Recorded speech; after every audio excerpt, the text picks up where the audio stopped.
ઓમ શ્રી પરમાત્મને નમઃ. શ્રીમદ ભગવદ્ ગીતા અધ્યાય 11મો વિશ્વરૂપ દર્શન યોગનો શ્લોક ક્રમાંક 34.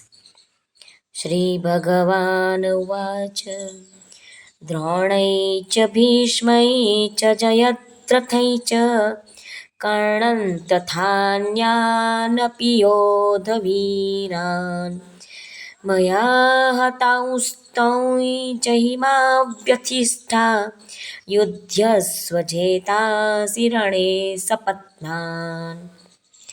આ શ્લોકમાં આવતા સંસ્કૃત શબ્દોનો આપણે ગુજરાતી અર્થ જોઈએ. તથા એટલે તથા, અન્યાન અપી એટલે બીજા બધા, મયા એટલે મારા વડે, હતાન એટલે હણાયેલા, યોધ વીરાન એટલે શૂરવીરોને, ત્વમ એટલે તું, જહી એટલે માર, માં વ્યથિષ્ઠા હા તું દુઃખી થયા વિના, યુદ્ધસ્વ યુદ્ધ કર, સપત્નાન એટલે વેરીઓને, જે તાસી એટલે જીતીશ. ગુજરાતીમાં ભાષાંતર જોઈએ.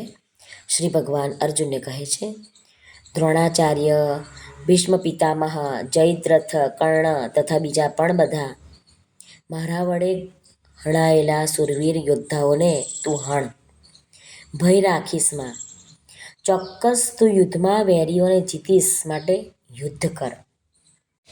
ભગવાન કહે છે કે ગુરુ દ્રોણાચાર્ય, ભીષ્મ પિતામહ, જયદ્રથ, કર્ણ, તારા જેટલા પણ સામેના પક્ષે સુરવીરો છે એ બધાના ઉપર વિજય મેળવવાનો ઘણું કઠિન કામ છે. એ બધાનું આયુષ્ય સમાપ્ત થઈ ચૂક્યું છે. એટલે બધા કાળરૂપ ભગવાન દ્વારા મરાઈ ચૂક્યા છે.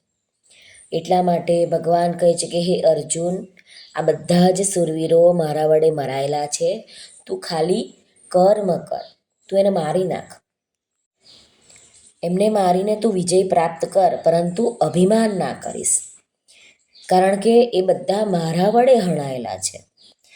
આપણને પણ કંઈ કામ કરીએ છીએ તો આપણને અભિમાન આવે છે કે મેં કરે, હું કરું છું. ના, એ ભગવાન આપણી પાસે કરાવે છે, આપણે તો ખોટું અભિમાન કરીએ છીએ. માં વ્યથિષ્ઠા યુધ્યસ્વ, અર્જુન પિતામહ ભીષ્મ અને ગુરુ દ્રોણાચાર્યને મારવામાં પાપ સમજતા હતા. આ જ અર્જુનના મનમાં વ્યથા હતી. આથી ભગવાન કહી રહ્યા છે કે તું દુઃખી ન થા. આ બધા જ ગુરુ દ્રોણ અને ભીષ્મ પિતામહને મારવામાં હિંસા નથી, અને અર્જુન દોષનો વિચાર ન કરે અને પોતે પોતાના ક્ષત્રિય ધર્મનું પાલન કરે, યુદ્ધ કરે અને કર્તવ્ય કર્મનો ત્યાગ ન કરે. આથી ભગવાન આમ કહી રહ્યા છે. જેતાસી રણે સપત્નાન.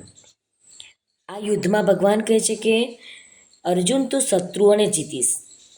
એટલે એ કહેવાનો અર્થ એ છે કે પહેલાં અર્જુને કહ્યું છે કે તે લોકો અમને જીતશે કે અમે એમને જીતીશું એ કશી ખબર નથી. એટલે અર્જુનના મનમાં આ શંકા હતી. બીજું, આગળ વધીને ભગવાને વિશ્વરૂપનું દર્શન કરાવ્યું ત્યારે અર્જુનને આજ્ઞા આપી છે કે તું મારા સ્વરૂપમાં તને જે પણ કંઈ જોવાતું ઈચ્છે છે એ બધું જોઈ લે. એટલે કે કોનો જય થશે, કોનો પરાજય થશે, બધું તું મારા અંદર વિરાટ રૂપમાં જોઈ લે.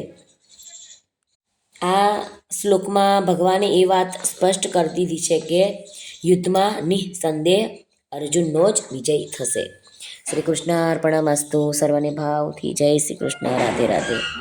હરિઓમ તત્સત. જય ગુરુદેવ દત્ત. જય સ્વામિનારાયણ. જય માતાજી. નમઃ પાર્વતી પતે. હર હર મહાદેવ. હર સિદ્ધેશ્વર મહાદેવની જય. સર્વનું કલ્યાણ થાઓ, સર્વનું કલ્યાણ થાઓ, સર્વનું કલ્યાણ થાઓ.